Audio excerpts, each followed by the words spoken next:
Jack Mitchell, it is the end of the road of the Groin Kick Chronicles. We have reached the top 5. Let's go through the games, and then let's unpack them a little bit more and get to the suffering, shall we? And then let's never speak of this again. Indeed. And start winning. Number 5, a 2018 loss to Northwestern. Called it. Number 4, a 2018 loss to Colorado. Number 3, last year's finale in the regular season versus Iowa. Number 2, 2021 Michigan State. And number 1, the 2019 loss in Boulder to the Colorado Buffaloes. Normally we go reverse order. Should we start with number 1 and go on down to number 5, or do you want to build up? Let's build up. I think we should still build up. I don't want to end this whole podcast with a Northwestern game that I had to look up because I can barely remember it. You know what? That's a good call. Now, I am stunned that this is a game that you barely remember. This is, by the way, the first of 3 overtime games that will appear in the top 5, which is very, very exciting. 2018 loss to Northwestern. I'm stunned that you don't really remember this game as much as, some of the other ones. They bleed together a little bit, and it's a ways, but I don't know why it is for me on these Northwestern games, because obviously, you just went over it in the podcast, and the whole 99 yards of it all, and the last minute, and the whole Flynn Nagel of it all. Like, that's a name I was hoping I'd have out of my head for the rest of my life. I mean, can't believe that guy plays for Northwestern. Anyhow, but the big lead, 2 touchdown lead in the third quarter. I mean, it's all there, Josh. I see why it meets. It's like some of the other ones where we've said if this were against another opponent, it would be even higher. But man, this has really got it all in there, which is a high win expectancy. I'm sure in the fourth quarter you're going to tell me the latest score possible, right? With that, we've got the overtime loss. Just a very typical overtime for Nebraska, pretty much. And yeah, it's all there with this one. 96.2% chance that Nebraska has to win the game in the second half. That is amongst only 3 games that were able to climb that high. And you said it. It's a 10-point lead. They have to go 99 yards, and they're able to do it. And that was the final loss of the 0-6 start for Nebraska under Scott Frost in his first year. And I remember going into that game, watching College Game Day that morning, and Kirk Herbstreit's like, look, Nebraska's going to win this game, and then they're going to win some more, and they're going to go to a bowl game. And I remember thinking, yeah, they could do that. And sure enough, in this one, it looks like they're going to. J.D. Spielman scores on the first drive of the game, and the offense plays some really inspired football. And I'd say for the most part, the defense does too, until the very end when the defense gives up all those drives. And then in overtime when, it's just a horrible end. Absolute garbage end for the team. And honestly, Jack, the fact that they won any games after this loss, because of all the gut punches, and we're going to talk about actually the first gut punch in just a moment. Talk about a way to lose a football game. And they actually go 4-2 after that, which is honestly surprising all these years later. Right. That was another thing. Like, had you already kind of given hope on the first season being a success, right? And I don't think many people, if any, were ready to move on from Scott Frost at that point, especially because the games had been so close and such heartbreakers, right? I think that factored into it. But I think the reason maybe this game wasn't notable for me is because it did get lost in that run of losses at the beginning. And by this point, I don't know how I felt just in terms of how savable was the season. There were still, like you said, 6 games left, right? Yeah, so I guess in theory it certainly was. And was the season already lost enough that it was just for you, it's just another loss in a sea of losses? Yeah, maybe, but there would have been revenge against Northwestern, and Coach Boyfriend, as I called him, Pat Fitzgerald, was still there. The more we talk it through, the more it makes complete sense. I think that it's here, but for whatever reason, it doesn't stick out the way, the next 4 I can remember, all much more specifically without having to kind of look them back up. Well, let's get to game number 4, and that is the first loss of this season. So we just kind of bookended the 0-6 start, right? Let's go all the way back to the front of it. At the beginning of July, we did a bonus episode on the 2018 Akron game that never was, and that's available for subscribers at patreon.com/ID Club. Well, of course, we know what happens the next week. Colorado comes into town, and talk about another what-if moment, and that is what if they have a win under their belt? What if they have a performance under their belt, because they came out and while they moved the ball, they turned it over on their first 2 drives. They just seemed tight. And then Adrian has that long touchdown run, and like that, in that moment, it's like, oh my gosh, this is the quarterback that we thought Nebraska had landed in the offseason. And for the most part, it's a great performance. The defense is sacking Colorado left and right. The offense is moving the ball, but it has the hallmarks of a groin kick loss, right? I guess, one of the things, Jack, that we never really talk about in this series is a brutal injury, but this game has that. On a scale of 1 to 10, the twist of Adrian Martinez's knee, that is a perfect 10 out of 10, and Bunch comes onto the field. Nebraska unable to really do a whole lot after that offensively. There's the brutal penalty that goes against them on 3rd and 24. Colorado eventually goes down. They score a touchdown. They win the game in not walk-off fashion, but darn near walk-off fashion. Yeah, you're right. One thing that we haven't talked about, of all the things that have gone wrong, could go wrong, we've been very creative with, injuries in games has not been a real recurring theme. No. The ones that pop up besides this one is one I think we talked about in the 2015 Demorne Pearson one against Purdue is another one that I think of in the moment. And there are probably some others, but I can't think of a whole ton of other ones where it was like, man, that really derailed this game. You've had some games where quarterbacks had to go out, but I just don't think of any nearly like I think of this one with Adrian Martinez, which is the thing I remember about that. What I remember is Adrian Martinez running for touchdowns and looking electric at the beginning of the game, and I remember him getting injured. Those are the 2 things I remember first about this game. Yeah, we're going to get into a portion doing this with the next 2 games as well, but this is a game where Nebraska dominates in terms of yardage. So, on paper, it has all these performances where you're like, they not only did they win, but they probably won pretty easily. But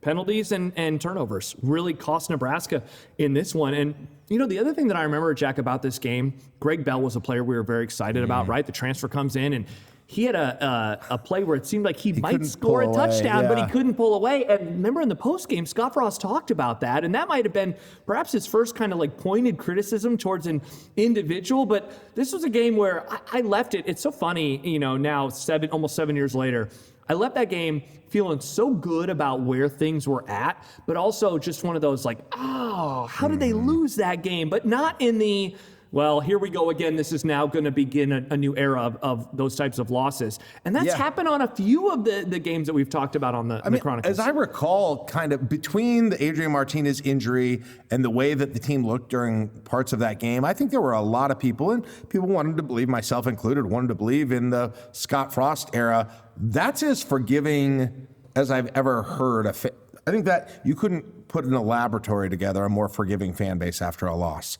100%. Than that one. It wasn't at all like, oh man, here we go again with any of those things. That wasn't at all the whole thing. And, and in retrospect, one interesting thing about this is, yes, it was Colorado. I remember going into this one thinking, man, I don't know if I can gin up the hate against Colorado. Boy, I just needed to wait a few years.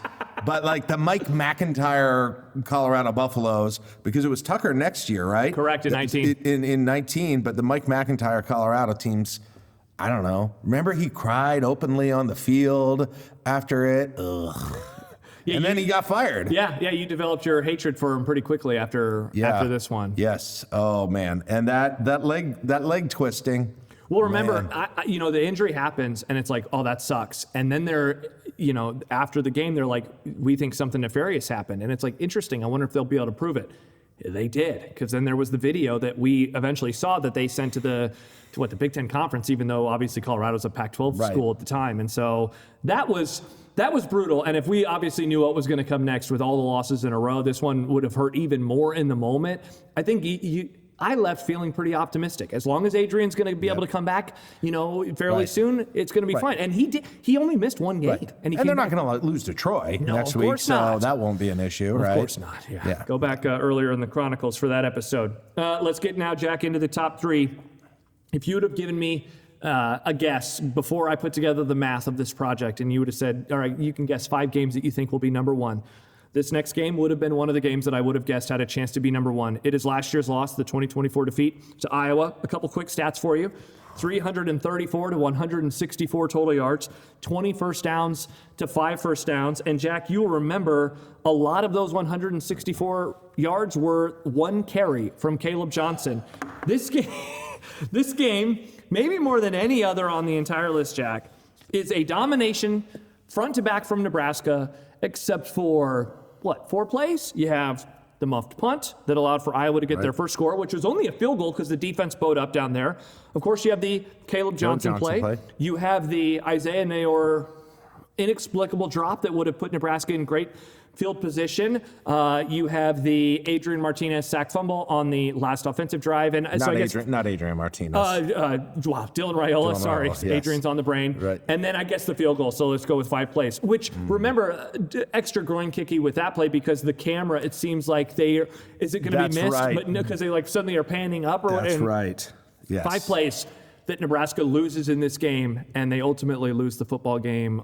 Again, how in the world did they not win this one? I was really Iowa? interested to see what the formula did with this one because I was wondering how much the recency affected. It's the last loss, right? The last loss, of course, the bowl game intervened. Maybe the bowl game was the beginning of the new non-groin kick era. Let's hope so. But it was the last loss, and if this was the way to go out for this era, man, you couldn't have picked much of a better situation. And one, we are now, as we've pointed out, almost decade veterans of this era.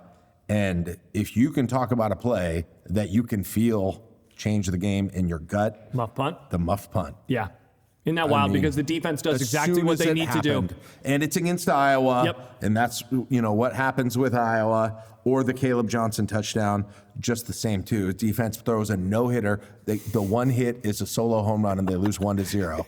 I mean, it's basically what happened with that thing. And you remember that play, the Caleb Johnson play. I tweeted a screenshot of it. It's like Nebraska had 6 guys just going, and they had tackled really well in that game. Yeah. Caleb Johnson had a great year, and they made him look pretty pedestrian most of that game. Except for one play. And that's all it needed. Nebraska overall in this game, a 93% chance to win. Again, if you take every play and shuffle it up, they should win 93% of the time. Their max second half win probability was 86%. I mean, this is a game, they're dominating the first half, but they're only up 10-0. And so, as good as you felt going, into halftime, where you're like, whoa. Not only, because the other thing, Jack, that we have not mentioned, this is a week after the Wisconsin win. And so finally they go into a Black Friday game and there is no concerns about bowl eligibility. Right. We know that they're going to a bowl game. The monkey is off their back and we're feeling pretty good. Play and loose. So, they're up at the half and I was feeling good, but it's like they just need one extra score. As the defense was incredible, but you said it. They gave up one hit and it turned into be a solo home run in a game that you lose 1-0. And I mean, Jack, I look at those numbers again, 20 first downs to 5, and they lose that football game. And you're right, how much of this is recency bias versus how much of this is, where it should properly be ranked? I think that it nailed it. Of all of the losses, I guess we can have a debate on, is this worse than the 2021 Iowa loss?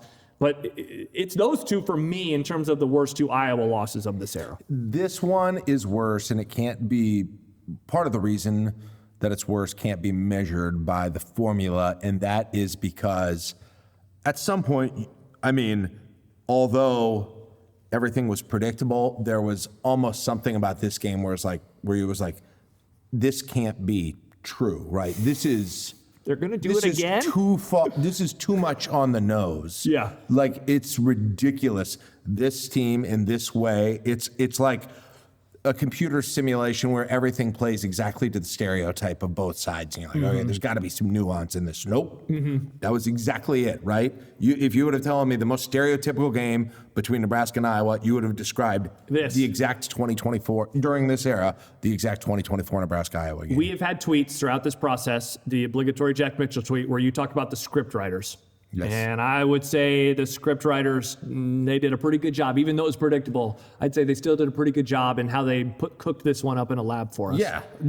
I would critique them. I'm like, come on, there's no way that you're just going to have the exact same thing happen. You got to have some level of nuance, or at some point, right? It's gotta flip. When is the moment? When is that incredible storybook moment? And it's still in front of us somewhere. I'm not going to get into the pep talk yet, but no. Save that for the epilogue. We're getting close to the season, Josh. Yep. Save it for the epilogue. Okay. So that's the 2024 loss to Iowa. We move on to number 2, the 2021 loss in overtime to Michigan State. Jack, you said it a few minutes ago. We've said it a lot of times over the last couple of months, but I will do it one more time. There are games where they lose to Colorado, to Wisconsin, to Iowa. And those games are always going to be propped up more because they are Colorado, Wisconsin, and Iowa. If a game is able to make it into the top 20, and we've had a few of those in the last few weeks, right? We had a Michigan State game a couple episodes ago. The BYU game, of course, the Georgia Southern game climbed very close to the top 20. It says something in particular about how awful and terrible that loss is. That this game is at number 2 tells you how awful and terrible and just disgusting. I had the post-game show duties that night with Gary Sharp. I felt sick. I was worried I was going to throw up as we came on the air. He brought in a 6-pack of beer. He's like, "You want a beer?" And I said, "I don't think I can have one right now because I don't feel well." I felt physically ill. Nebraska gets a 3-and-out on defense every drive in the second half. Every drive. I mean, that's something that, can we say that about like the Indomitian Sioux 2009 defense? They out-yardage Michigan State 442 to 254, 26 first downs to 12. But I mean, look, the list of the infamous plays on the list. We've talked about the onside kick. We've talked about the block punt versus Iowa. The Michigan State punt return is a play that none of us will ever forget. I actually got spoiled on it. Mike Schaefer was in East Lansing, and he texted me and said something like, "Oh, God," or whatever it was. And I looked at Gary. I said, "We're about to watch something really bad." And he punts it, and there's nobody over there, and they score, and it's tied, and, you know, it's the oh shit moment, as you often call it. We knew that they weren't going to win the game after that. It was just unbelievable how easy it looked like. It looked like there weren't 11 guys on the field. I mean, it was just one of the most odd things. It was like I kept waiting for someone to come off screen, right? The left hand of the screen. They're going to show up at the 5-yard line. What's happening? Did they not get players out there? It was so bizarre, but it wasn't, you know, in the same way. It was so typical of so many of these games. And that's the things I remember about this game. You said most of them there, is the defense playing unbelievably. Yeah. You know, just incredible performance. And once again, man, you get one side that plays incredible and the other one that just needs to do a little something, right? Yeah. So that could have been it too. But the focus is obviously the special teams. And then number 3 is the Adrian Martinez injury at the beginning. You're like, I don't know if we're going to see him again. And he plays. He plays with a broken jaw in that game. He scores what we thought was going to be the game-winning touchdown late in the game. That is, you know, I don't know if we've said gutsy performance a whole lot, you know, throughout the series. That has got to be the gutsiest performance that we have seen from any Husker over the course of the Groin Kick era. And Adrian's performance in that one, first of all, I mean, he breaks his jaw at the end of the first half. He comes back in the second half. And you remember, this is the first year after the COVID season. And so he goes and does his press conference afterwards. He's the only player in a mask. And I remember as kind of the word started trickling out that week that, hey, did something happen to Adrian? I had a friend reach out to me and he goes, hey, have you rewatched the press conference? And I said, no, why? He goes, Adrian's wearing a mask. Like, he doesn't have to wear a mask. This isn't a COVID protocol. And so I was able to use that as a way to confirm with somebody else. Yeah, he broke his jaw in that game. And he scores a touchdown that we think is going to lead, you know, to Nebraska winning. And the defense makes all those plays. And I said it in the scripted part of this episode, but it's just an extra kick to the pills that overtime starts and they give up a first down, you know, on Michigan State's first offensive play after they get the interception from Adrian Martinez, and then they kick the field goal a couple plays later. And it's just like absolute gross, disgusting loss. Yeah, for sure. Yeah, it's one of the, you know, I don't know. Like you said, we haven't talked about kind of heroic performances a lot and he had some plays down the stretch too, even though the offense had some struggles, right? He had some plays, the defense really carried it, but he did have some plays as they made that a close game. And it is interesting. This is a conversation for another time, but just to kind of, despite how many times Adrian Martinez, and obviously it's characterizes most of the Scott Frost year, but how many times he's kind of in the middle of these stories, but yet I still kind of think of him as sort of like a really well-liked Nebraska player as well. And I think that's in part because I think he's probably incredibly cordial and good with everyone he talks to, and he's great, with the media, and he took responsibility in ways I think that maybe others didn't during that time. I mean, the whole broken jaw stuff, like that was months long of innuendo and rumors and stuff in terms of, what was reportable. And then Scott Frost, tells the story to Joel Klatt and Gus Johnson, and they just bring it to the Big Noon kickoff game against Ohio State later that year. And Adrian's like, "What in the world? That wasn't something I wanted out there publicly." He handled everything with grace and class, throughout his entire career. I thought even so too. When Mike Stibbs wanted him benched during that 2019 Purdue game a couple years before this too. It's sad. It really was. I mean, that's disgusting. So that's game number 2. Yeah, here I am cheering. A couple years later, he transfers to a team I hate. Kansas State, yep. And then here I am a year later cheering for him in the XFL or whatever. Every Saturday afternoon in the spring, I'm watching the Birmingham Stallions. As you are one to do. Right. So I apparently do feel strongly about him. I love you, Adrian. There you go. So that is game number 2. So Jack, real quick. So game number 5 had 50 out of a possible 70 points. Game number 4, it was 50.4. Game number 3 was 51.9. Wow. Game number 2 was 52.05. Game number 1 is 56.21 on a scale out of 70 points. The 2019 overtime loss to the Colorado Buffaloes. After all of this, it wasn't even close. Isn't that was number insane? 1 after all of the debating. Yep. And I think we both had this game sort of in the list of the possible. I don't think any of us thought it was probably number 1. I didn't think it'd be number 1. But if we were talking about maybe if you were like list 5 to 7 contenders for number 1, it definitely would have been in there for sure. Absolutely. For sure, because of the way that it went. But in retrospect, it's up there. I mean, it is definitely up there. And listen, the first thing my mind goes to is the flea flicker right away. I mean, not only does one huge play turn around, but it's on a trick play and a perfect throw. And all of a sudden it's like, oh my goodness, right? And the other thing is talk about big plays during this 10-year era, Josh. The other one was that Mo Washington touchdown in this game, to be honest, too. Which followed the flea flicker. Yes. That was after it. Yes. Yeah. This is a game where if you look up and down, if you're wondering, okay, so how did the math bump this one all the way up to number 1? The opponent rating is a 9 out of 10. The only reason that that's not a perfect 10 out of 10 is because where Colorado ranked in terms of SP Plus ranking. Second half max win probability, it was basically at 98%. So a perfect 10 out of 10. The margin of defeat was 3 points, which again is a perfect 10 out of 10. The importance, what this represented, was a 9 out of 10. And the late game shift of score, surprisingly only a 7 out of 10. You put all of those together, and even if the other ones, are just about a 5 or a 6, those ones just shot it straight to the top. And so I'm with you. When I put together my short list for this game shows up. But I have often viewed this as more of me recognizing or realizing Scott Frost is probably not who I thought he was. I was in Boulder. John and I did a unsportsmanlike conduct from Boulder on Friday. We did a pregame show that morning, and we had bigger overreaction that day. And I remember the joy and excitement and how it just completely changed. And I thought, we're going to get to do a party version of a post-game show. There it is. Your balloons and confetti are going to be falling down. How missed opportunity for a crazy party rating. We had to leave. We left the stadium at the end of the third quarter. We're walking out, and we hear the noise of the flea flicker. And remember, so we didn't have it dialed up on the radio because the internet was really struggling. It was a 50-50 crowd. So we don't know if that's good for Nebraska, if that's good for Colorado. We just knew that something had happened. And then we check and we realize, oh God, that happens. We get finally to the area where we're doing our postgame show, and there are hundreds of Husker fans. They have essentially taken over our table. There's trash all over the place.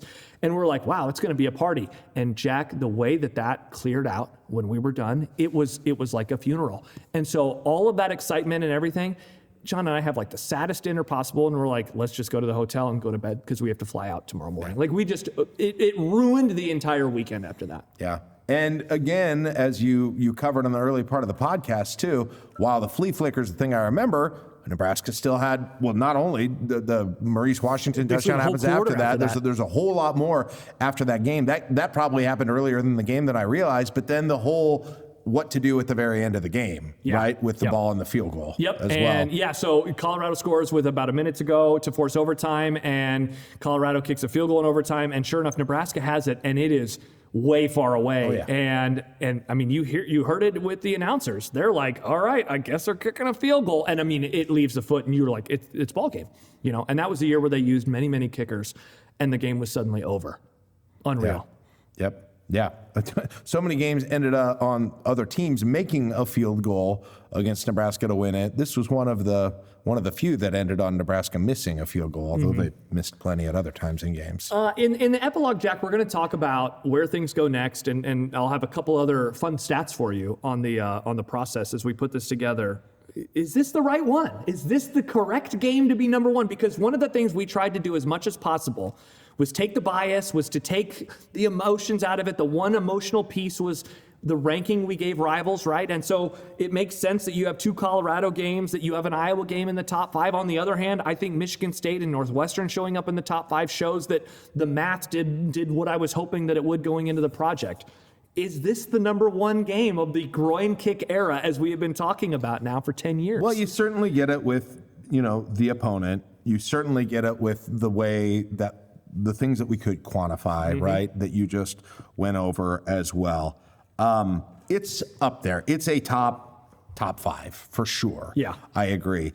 I think for me, and this is a subjective thing and it's different for everyone, I think it's top 5.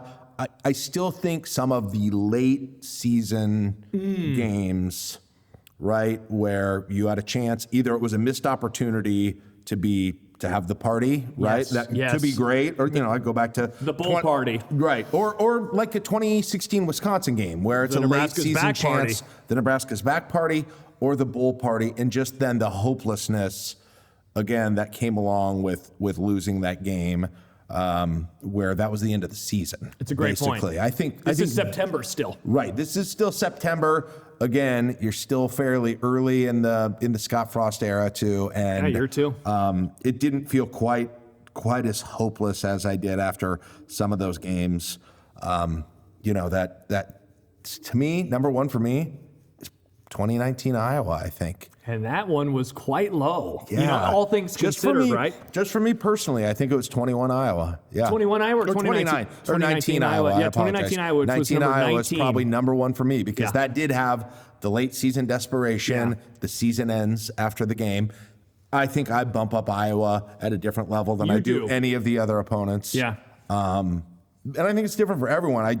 I hope we do some kind of a poll afterwards and say, hey, what is your personal, or what do you think should have been the number one? It'll be interesting to see what the variety of games are. I think for me, I have 3 games that, on a given day you could ask me and I'd say I think that's the worst. And it's the 2021 Iowa loss, it's the 2024 Iowa loss, and it's the 2021 Michigan State loss.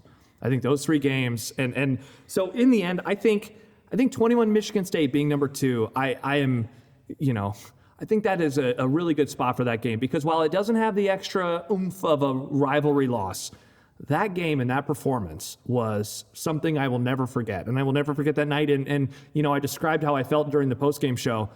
I don't really think I've had that a whole lot, over the last decade, where I truly felt like sick. And that game I felt really, really sick. And I remember going home that night and just thinking, where is this thing going next? And, we knew that in a season full of strange, inexplicable losses, it's that game and the Iowa game that year that I just couldn't believe. And this is a great example of why this tool is good and interesting and maybe fun for some, but there's just too much subjectivity that goes into pain, obviously. And we can't duplicate all of that, but the goal here was just to try and narrow down the frequency and the combination of those things that were quantifiable.